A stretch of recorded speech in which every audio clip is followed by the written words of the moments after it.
రాత్రి ఒక పుచ్చకాయ తెచ్చా, అది మొత్తం కోస్తే వైట్గా ఉంది, రతన్ దీప్లో తీసుకొస్తే. ఇది ఇప్పుడు బ్లింకిట్లో ఆర్డర్ పెట్టా.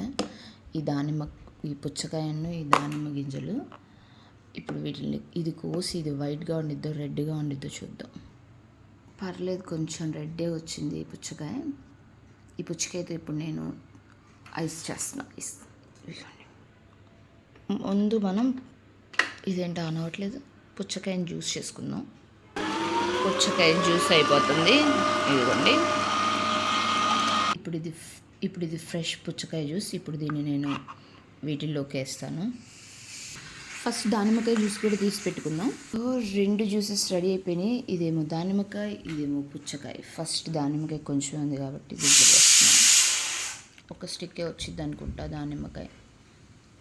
It's only once. ఇప్పుడు ఇది మొత్తం ఫిల్ చేసేసాను వాటర్ మిలన్తో. ఇది by the way without sugar, ఏం లేకుండా ఉత్త water melon with pomegranate juice అనమాట. ఇప్పుడు వీటిని రెఫ్రిజిరేట్ చేద్దాం, రేపు పొద్దున్న చూద్దాం. Okay, thank you.